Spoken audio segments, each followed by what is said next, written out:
Françaises, Français, mes chers compatriotes, nous sommes en train de vivre des jours difficiles. Nous ressentons tous en ce moment la peur, l'angoisse pour nos parents, pour nous-mêmes, face à ce virus redoutable, invisible, imprévisible. La fatigue et la lassitude pour certains, le deuil et le chagrin pour d'autres. Cette période est encore plus difficile à vivre lorsqu'on habite à plusieurs dans un appartement exigu, lorsqu'on ne dispose pas chez soi des moyens de communication nécessaires pour apprendre, se distraire, échanger. Encore plus difficile à vivre lorsque les tensions sont là, que les risques de violence dans la famille scandent le quotidien. Et nous mesurons tous, dans cette période, la solitude et la tristesse de nos aînés. Et pourtant, grâce à nos efforts, chaque jour nous avons progressé. Nos fonctionnaires et personnels de santé, médecins, infirmiers, aides-soignants, ambulanciers, secouristes, nos militaires, nos pompiers, nos pharmaciens ont donné dans cette première ligne toute leur énergie pour sauver des vies et soigner. Ils ont tenu. Les hôpitaux français ont réussi à soigner tous ceux qui s'y présentaient. Ces journées, ces semaines ont été et resteront l'honneur de nos soignants, en ville comme à l'hôpital. Dans la deuxième ligne, nos agriculteurs, nos enseignants, nos chauffeurs routiers, livreurs, électriciens, manutentionnaires, caissiers et caissières, nos éboueurs, personnels de sécurité et de nettoyage, nos fonctionnaires, nos journalistes, nos travailleurs sociaux, nos maires et nos élus locaux, et j'en oublie tellement, aidés par tant de Français qui se sont engagés, tous ont permis à la vie de continuer, au fond. Et chacun d'entre vous, dans ce que j'ai appelé cette troisième ligne, chacun d'entre vous, par votre civisme, en respectant les règles de confinement, grâce aussi à la vigilance de nos policiers et de nos gendarmes, vous avez fait que l'épidémie commence à marquer le pas. Les résultats sont là. Plusieurs régions ont pu être épargnées. Depuis quelques jours, les entrées en réanimation diminuent. L'espoir renaît. Et je veux ce soir vous remercier très chaleureusement pour ce dévouement et vous dire toute ma reconnaissance. Alors, étions-nous préparés à cette crise? À l'évidence, pas assez. Mais nous avons fait face. En France, comme partout ailleurs, nous avons donc dû parer à l'urgence, prendre des décisions difficiles à partir d'informations partielles, souvent changeantes, nous adapter sans cesse. Car ce virus était inconnu et il porte encore aujourd'hui beaucoup de mystères. Le moment, soyons honnêtes, a révélé des failles, des insuffisances. Comme tous les pays du monde, nous avons manqué de blouses, de gants, de gel hydroalcoolique. Nous n'avons pas pu distribuer autant de masques que nous l'aurions voulu pour nos soignants, pour les personnels s'occupant de nos aînés, pour les infirmières, les aides à domicile. Dès l'instant où ces problèmes ont été identifiés, nous nous sommes mobilisés. Gouvernement, collectivités locales, industriels, associations, pour produire et pour acquérir le matériel nécessaire. Mais je mesure pleinement que lorsque l'on est au front, il est difficile d'entendre qu'une pénurie mondiale empêche les livraisons. Les commandes sont désormais passées. Surtout, nos entreprises françaises et nos travailleurs ont répondu présent. Et une production comme en temps de guerre s'est mise en place. Nous avons réouvert des lignes pour produire, nous avons réquisitionné. D'ici 3 semaines, nous aurons, imaginez-le, multiplié par 5 la production de masques pour nos soignants en France. Et nous aurons produit 10 000 respirateurs supplémentaires de plus sur notre sol. Ces respirateurs si précieux en réanimation. Grâce à ces efforts, nous saurons faire face. Et nous allons continuer à distribuer davantage d'équipements. Mais comme vous, j'ai vu des ratés, encore trop de lenteur, de procédures inutiles, des faiblesses aussi de notre logistique. Nous en tirerons toutes les conséquences, en temps voulu, quand il s'agira de nous réorganiser. Ces dernières semaines, soyons aussi justes avec notre pays, ont été marquées par de vraies réussites. Le doublement du nombre de lits en réanimation, ce qui n'avait jamais été atteint. Les coopérations inédites entre l'hôpital, les cliniques privées et la médecine de ville. Le transfert de patients vers les régions les moins touchées, mais aussi vers le Luxembourg, la Suisse, l'Allemagne et l'Autriche que je remercie. La mise en place de l'enseignement à distance, l'organisation de chaînes de solidarité dans nos communes, la réussite de tous ceux qui nous ont nourris durant ces semaines, sans rupture, avec engagement. Le rapatriement de plusieurs dizaines de milliers de ressortissants français et européens depuis des pays du monde entier et le soutien aux Français de l'étranger. Très souvent, ce qui semblait impossible depuis des années, nous avons su le faire en quelques jours. Nous avons innové, osé, agi. Au plus près du terrain, beaucoup de solutions ont été trouvées. Nous devrons nous en souvenir, car ce sont autant de forces pour le futur. Mes chers compatriotes, si je tenais à m'adresser à vous ce soir, après avoir largement consulté ces derniers jours, c'est pour vous dire en toute transparence ce qui nous attend pour les prochaines semaines et les prochains mois. L'espoir renaît, je vous le disais, oui, mais rien n'est acquis. Dans le Grand Est, comme en Île-de-France, les services hospitaliers sont saturés. Partout, en Hexagone comme dans les Outre-mer, le système est sous tension et l'épidémie n'est pas encore maîtrisée. Nous devons donc poursuivre nos efforts et continuer d'appliquer les règles. Plus elles seront respectées, plus nous sauverons de vies. C'est pour cela que le confinement le plus strict doit encore se poursuivre jusqu'au lundi 11 mai. C'est durant cette période le seul moyen d'agir efficacement. C'est la condition pour ralentir encore davantage la propagation du virus, réussir à retrouver des places disponibles en réanimation et permettre à nos soignants de reconstituer leurs forces. Le lundi 11 mai ne sera possible que si nous continuons d'être civiques, responsables, de respecter les règles et que si la propagation du virus a effectivement continué à ralentir. Je mesure pleinement, en vous le disant, l'effort que je vous demande. Durant les 4 semaines à venir, les règles prévues par le gouvernement devront continuer d'être respectées. Elles sont en train de montrer leur efficacité et ne doivent être ni renforcées ni allégées, mais pleinement appliquées. Je demande à tous nos élus, dont je sais l'importance dans cette période, je demande à tous nos élus, comme la République le prévoit en cette matière, d'aider à ce que ces règles soient les mêmes partout sur notre sol. Des couvre-feux ont été décidés là où c'était utile, mais il ne faut pas rajouter des interdits dans la journée. Pour notre vie quotidienne, il faut continuer, lorsque nous sortons, à appliquer les gestes barrières, nous tenir à distance et nous laver les mains.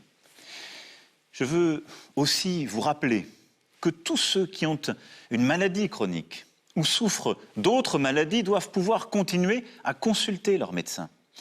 Car il n'y a pas que le virus qui tue. L'extrême solitude, le renoncement à d'autres soins peuvent être aussi dangereux. Je souhaite aussi que les hôpitaux et les maisons de retraite puissent permettre d'organiser pour les plus proches, avec les bonnes protections, la visite aux malades en fin de vie, afin de pouvoir leur dire adieu. Durant cette phase de confinement, le pays continue à vivre, et heureusement. Certaines activités sont interdites car incompatibles avec les règles sanitaires. Pour tous les autres secteurs économiques, quand la sécurité des travailleurs et des entrepreneurs est bien garantie, ils doivent pouvoir produire, et ils l'ont largement fait depuis maintenant un mois. Pour tous ceux qui doivent être aidés durant cette période, Les mesures de chômage partiel pour les salariés et de financement pour les entreprises seront prolongées et renforcées. Elles sont inédites et protègent d'ores et déjà plus de 8 millions de nos salariés et nombre de nos entreprises. Pour les artisans, les commerçants, les professions libérales et les entrepreneurs, le Fonds de solidarité apporte une première réponse. Mais je sais votre angoisse. Je l'ai entendu, je l'ai lu. Les charges qui continuent de tomber, les traites, les loyers, les emprunts. C'est pourquoi j'ai demandé au gouvernement d'accroître fortement les aides, de les simplifier pour vous permettre de surmonter cette période. Je souhaite que les banques puissent décaler toutes les échéances beaucoup plus massivement qu'elles ne l'ont fait. Et les assurances doivent être au rendez-vous de cette mobilisation économique. J'y serai attentif. Il y a donc un travail dans les prochains jours à poursuivre pour vous consolider économiquement dans cette période. Rapidement, un plan spécifique sera mis en œuvre pour les secteurs qui, comme le tourisme, l'hôtellerie, la restauration, la culture et l'événementiel, seront durablement affectés. Des annulations de charges et des aides spécifiques seront mises en place. Pour les plus fragiles et les plus démunis, ces semaines sont aussi très difficiles. Je veux remercier les maires, les élus locaux, les associations qui se sont fortement mobilisés aux côtés du gouvernement. Et j'ai demandé à celui-ci d'aller plus loin, là aussi, et de verser sans délai une aide exceptionnelle aux familles les plus modestes avec des enfants, afin de leur permettre de faire face à leurs besoins essentiels. Les étudiants les plus précaires, vivant parfois loin de leur famille, en particulier lorsque celles-ci viennent d'outre-mer, seront aussi aidés. Dès mercredi, le Conseil des ministres décidera des moyens financiers nouveaux et le gouvernement apportera toutes les réponses nécessaires à chaque fois qu'il le faudra. Le 11 mai prochain, mes chers compatriotes, sera donc le début d'une nouvelle étape. Elle sera progressive. Les règles pourront être adaptées en fonction de nos résultats, car l'objectif premier demeure la santé de tous les Français. À partir du 11 mai, nous rouvrirons progressivement les crèches, les écoles, les collèges et les lycées. C'est pour moi une priorité, car la situation actuelle creuse des inégalités. Trop d'enfants, notamment dans les quartiers populaires, dans nos campagnes, sont privés d'école, sans avoir accès au numérique, et ne peuvent être aidés de la même manière par les parents. Dans cette période, les inégalités de logement, les inégalités entre familles sont encore plus marquées. C'est pourquoi nos enfants doivent pouvoir retrouver le chemin des classes.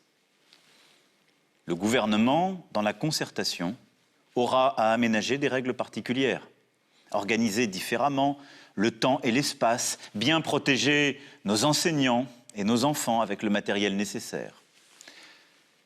Pour les étudiants de l'enseignement supérieur, les cours ne reprendront pas physiquement jusqu'à l'été. Le gouvernement précisera, pour chacun, la bonne organisation qui sera nécessaire, en particulier pour les examens et les concours. Le 11 mai, il s'agira aussi de permettre au plus grand nombre de retourner travailler, redémarrer notre industrie, nos commerces et nos services. Le gouvernement préparera sans délai ces réouvertures avec les partenaires sociaux pour que des règles soient établies afin de protéger les salariés au travail. C'est la priorité. Les lieux rassemblant du public, restaurants, cafés et hôtels, cinémas, théâtres, salles de spectacle et musées resteront en revanche fermés à ce stade. Les grands festivals et événements avec un public nombreux ne pourront se tenir au moins jusqu'à mi-juillet prochain. La situation sera collectivement évaluée à partir de mi-mai, chaque semaine, pour adapter les choses et vous donner de la visibilité. Pour leur protection, nous demanderons aux personnes les plus vulnérables, aux personnes âgées, en situation de handicap sévère, aux personnes atteintes de maladies chroniques, de rester, même après le 11 mai, confinées, tout au moins dans un premier temps. Je sais que c'est une contrainte forte. Je mesure ce que je vous demande. Et nous allons, d'ici le 11 mai, travailler à rendre ce temps plus supportable pour vous. Mais il faudra essayer de s'y tenir pour vous protéger, pour votre intérêt. Nous aurons, à partir du 11 mai, une organisation nouvelle pour réussir cette étape. L'utilisation la plus large possible des tests et la détection est une arme privilégiée pour sortir au bon moment du confinement. D'ici là, et dans les prochaines semaines, nous allons continuer d'augmenter le nombre de tests faits chaque jour. C'est ce qui, depuis 15 jours, est fait. Durant les semaines à venir, j'ai demandé que ces tests soient d'abord pratiqués sur nos aînés, nos soignants et les plus fragiles. Et que nous puissions continuer de mobiliser partout tous les moyens de faire des tests, c'est-à-dire tous les laboratoires publics et tous les laboratoires privés. Le 11 mai, nous serons en capacité de tester toute personne présentant des symptômes. Nous n'allons pas tester toutes les Françaises et tous les Français, ça n'aurait aucun sens. Mais toute personne ayant un symptôme doit pouvoir être testée. Les personnes ayant le virus pourront ainsi être mises en quarantaine, prises en charge et suivies par un médecin. Pour accompagner cette phase, plusieurs innovations font l'objet de travaux avec certains de nos partenaires européens, comme une application numérique dédiée qui, sur la base du volontariat et de l'anonymat, permettra de savoir si oui ou non l'on s'est trouvé en contact avec une personne contaminée. Vous en avez sûrement entendu parler. Le gouvernement aura à y travailler. Il ne faut négliger aucune piste, aucune innovation. Mais je souhaite qu'avant le 11 mai, nos assemblées puissent en débattre et que les autorités compétentes puissent nous éclairer. Car cette épidémie ne saurait affaiblir notre démocratie ni mordre sur quelques libertés. Jusqu'à nouvel ordre, nos frontières avec les pays non européens resteront fermées. Nous déploierons ensuite tous les moyens nécessaires à la protection de la population. En complément des gestes barrières que vous connaissez bien et qu'il vous faudra continuer à appliquer, l'État, à partir du 11 mai, en lien avec les maires, devra permettre à chaque Français de se procurer un masque grand public. Pour les professions les plus exposées et pour certaines situations comme dans les transports en commun, son usage pourra devenir systématique. Ce sera possible grâce à nos importations et grâce à la formidable mobilisation d'entrepreneurs et de salariés partout sur le territoire pour produire massivement ce type de masque. Le gouvernement présentera d'ici 15 jours, sur la base de ces principes, le plan de l'après-11 mai et les détails d'organisation de notre vie quotidienne. Des points de rendez-vous réguliers se tiendront pour que nous puissions adapter les mesures prises et ensemble décider de manière régulière d'ajuster les choses. Alors, à quelle échéance dès lors peut-on espérer entrevoir la fin définitive de cette épreuve? Quand pourrons-nous renouer avec la vie d'avant? Je sais vos questionnements, je les partage. Ils sont légitimes. J'aimerais tellement pouvoir tout vous dire et vous répondre sur chacune de ces questions, mais en toute franchise, en toute humilité, nous n'avons pas de réponse définitive à cela. Aujourd'hui, d'après les premières données qui seront prochainement affinées par ce qu'on appelle les tests sérologiques, une très faible minorité de Français ont contracté le Covid-19. Ce qui veut dire que nous sommes loin de ce que les spécialistes appellent l'immunité collective, c'est-à-dire ce moment où le virus arrête de lui-même sa circulation parce que suffisamment d'entre nous l'avons eu. C'est pourquoi la première voie pour sortir de l'épidémie est celle des vaccins. Tout ce que le monde compte de talents, de chercheurs, y travaille. La France est reconnue en la matière et a d'excellentes ressources. Parce que c'est sans doute la solution la plus sûre, même s'il faudra plusieurs mois au moins pour la mettre en œuvre. Notre pays investira encore plus massivement dans la recherche. Et je porterai dans les prochains jours une initiative avec nombre de nos partenaires en votre nom pour accélérer les travaux en cours. La seconde voie, ce sont les traitements. Nous y travaillons depuis le premier jour. Il y a eu, je le sais, beaucoup de débats dans le pays. Toutes les options sont explorées. Et notre pays est celui qui a engagé le plus d'essais cliniques en Europe. J'ai tenu moi-même à comprendre chacune des options possibles, à m'assurer que tout était essayé dans les meilleurs délais et avec rigueur. Il ne s'agit pas de donner un traitement si on n'est pas sûr, mais de procéder à tous les essais cliniques pour que toutes les pistes soient poursuivies. Et croyez-le, nos médecins, nos chercheurs travaillent d'arrache-pied. Aucune piste n'est négligée, aucune piste ne sera négligée, je m'y engage. Voilà, ce soir, je partage avec vous ce que nous savons et ce que nous ne savons pas. Nous finirons par l'emporter, mais nous aurons plusieurs mois à vivre avec le virus. Avec humilité, il nous faut aujourd'hui décider et agir en tenant compte des incertitudes. Avec lucidité, oui, parce que regardez l'Asie. Le virus semblait avoir été vaincu et il revient dans de nombreux pays qui, à nouveau, décident de refermer leurs économies. Il nous faut donc procéder avec calme et courage. Mais ce que je sais à ce moment, mes chers compatriotes, c'est que notre nation se tient debout, solidaire, dans un but commun. On disait que nous étions un peuple indiscipliné, et voilà que nous respectons des règles, des disciplines parmi les plus rigoureuses jamais imposées à notre peuple en temps de paix. On disait que nous étions un peuple épuisé, routinier, bien loin de l'élan des fondations. Et voilà que tant d'entre vous rivalisent de dévouement, d'engagement face à l'inattendu de cette menace. Nous voilà tous solidaires, fraternels, unis. Concitoyens d'un pays qui fait face, concitoyens d'un pays qui débat, qui discute, qui continue de vivre sa vie démocratique, mais qui reste unis. Et je veux ce soir partager avec vous, au cœur de l'épreuve, cette fierté.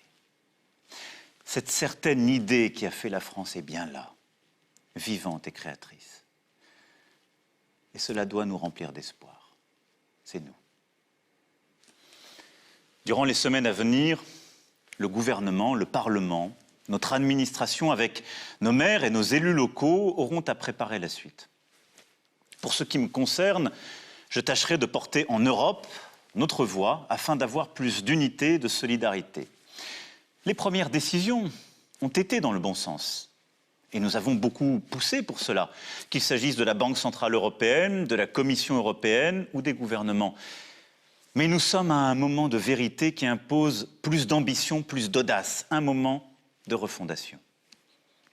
Nous devons aussi savoir aider nos voisins d'Afrique à lutter contre le virus plus efficacement, à les aider aussi sur le plan économique en annulant massivement leurs dettes. Oui, nous ne gagnerons jamais seuls, parce qu'aujourd'hui, à Bergame, Madrid, Bruxelles, Londres, Pékin, New York, Alger ou Dakar, nous pleurons les morts d'un même virus. Alors si notre monde sans doute se fragmentera, il est de notre responsabilité de bâtir dès aujourd'hui des solidarités et des coopérations nouvelles. Il nous reviendra aussi, dans les prochaines semaines, de préparer l'après. Il nous faudra rebâtir notre économie plus forte afin de produire et redonner plein espoir à nos salariés, nos entrepreneurs, garder notre indépendance financière. Il nous faudra rebâtir une indépendance agricole, sanitaire, industrielle et technologique française et plus d'autonomie stratégique pour notre Europe. Cela passera par un plan massif pour notre santé, notre recherche, nos aînés, entre autres. Il nous faudra nous rappeler aussi que notre pays, aujourd'hui, tient tout entier sur des femmes et des hommes que nos économies reconnaissent et rémunèrent si mal. Les distinctions sociales ne peuvent être fondés que sur l'utilité commune. Ces mots, des Français les ont écrits il y a plus de 200 ans. Nous devons aujourd'hui reprendre le flambeau et donner toute sa force à ce principe. Il nous faudra bâtir une stratégie où nous retrouverons le temps long, la possibilité de planifier la sobriété carbone, la prévention, la résilience, qui seuls peuvent permettre de faire face aux crises à venir. Ces quelques évidences s'imposent aujourd'hui à nous, mais ne suffiront pas.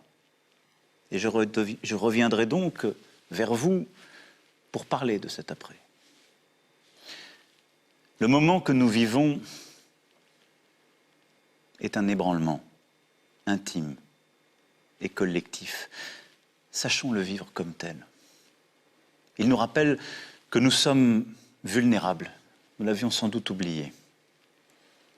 Et ne cherchons pas tout de suite à y trouver la confirmation de ce en quoi nous avions toujours cru. Non.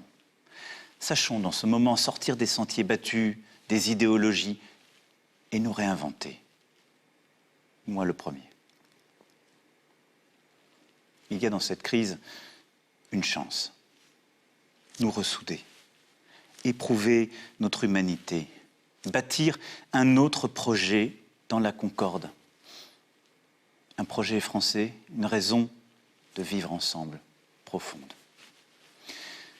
Dans les prochaines semaines, avec toutes les composantes de notre nation, je tâcherai de dessiner ce chemin qui rend cela possible. Mes chers compatriotes, nous aurons des jours meilleurs et nous retrouverons les jours heureux, j'en ai la conviction. Et les vertus qui aujourd'hui nous permettent de tenir seront celles qui nous aideront à bâtir l'avenir. Notre solidarité, notre confiance, notre volonté. Alors prenez soin de vous, prenons soin les uns des autres et nous tiendrons. Vive la République, vive la France.